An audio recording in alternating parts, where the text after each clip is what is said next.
बिस्मिल्लाहिर्रहमानिर्रहीम।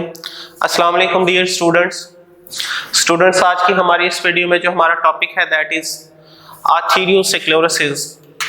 हम इसको दूसरा नाम भी दे देते हैं, आर्टीरियोस्क्लेरोसिस भी कहते हैं। और बेसिकली ये क्या है, जैसा कि आप जानते हैं कि हमने प्रीवियस वीडियो में डिस्कस किया था कि ब्लड वेसल से रिलेटेड या हार्ट से रिलेटेड डिजीजेस क्या होती हैं, जिनको हम कलेक्टिवली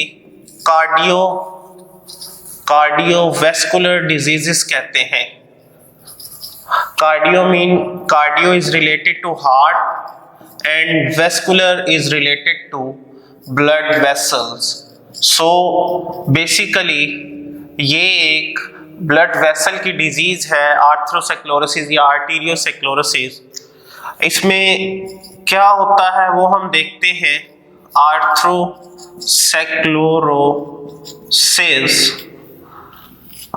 असल में इसमें क्या होता है, जो हमारी आर्टरीज होती हैं नैरोइंग हो जाती है उनमें, यानी वो तंग हो जाती हैं।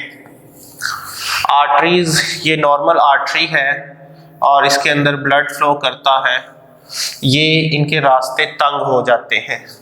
ये क्रोनिक डिजीज होती है बेसिकली, यानी पुरानी बीमारी होती है, ये आहिस्ता आहिस्ता हो रही होती है और इसके फिर अचानक से इफेक्ट्स सामने आते हैं और इससे इफेक्ट्स हार्ट तक पहुंच सकते हैं, यानी ये रिलेट करती है हार्ट से। अब हम बात करते हैं इसकी कॉजेस क्या है इस बीमारी की। तो सबसे जो मेन कॉज है वो कोलेस्ट्रॉल, आप कह सकते हैं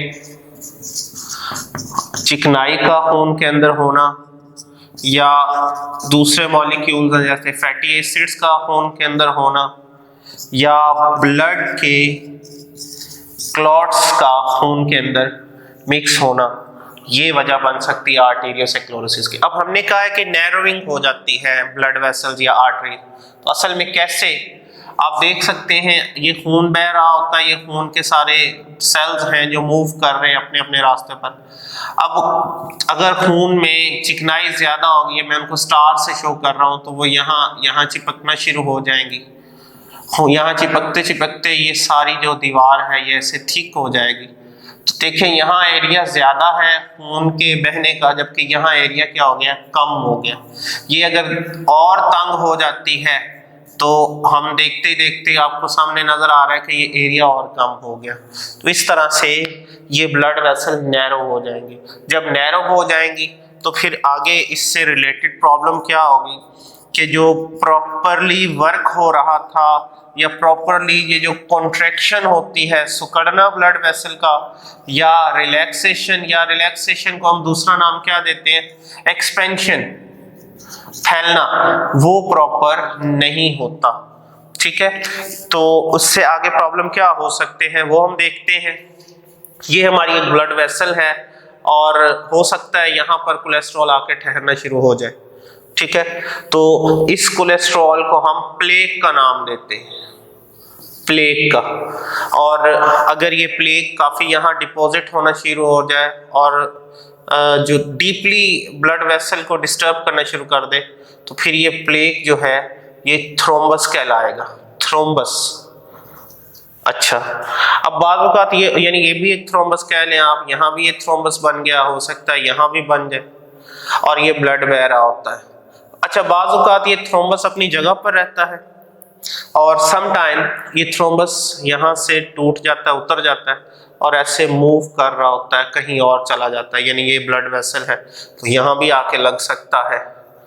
तो थ्रोम्बस का वहां से यहाँ ट्रांसफर होना, ये थ्रोम्बस कहलाएगा। और ये ऐसे ब्लड के अंदर मूव भी करना शुरू कर देगा और यही वजह है ये आगे हार्ट तक डिपॉजिट हो सकते हैं।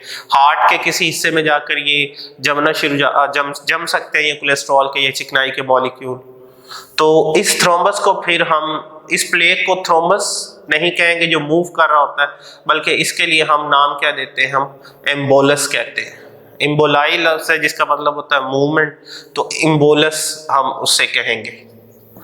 तो ये बीमारी है बेसिकली क्या है इस चीज में, आर्थरोस्क्लेरोसिस में हमने कहा कि नैरोइंग ऑफ आर्टरी हो जाती है। नैरो का मतलब होता है तंग होना, तो हमने देखा है कि तंग हो जाता है रास्ता, जिसकी वजह से ब्लड फ्लो में प्रॉब्लम आती है। ये क्रॉनिक डिजीज है और इसमें कॉन्ट्रैक्शन और रिलैक्सेशन प्रॉपर नहीं होती। उसकी रीजन क्या है, कोलेस्ट्रॉल का या फैटी एसिड्स का या ब्लड के अंदर क्लॉट्स का बनना इसकी वजह हो सकती है।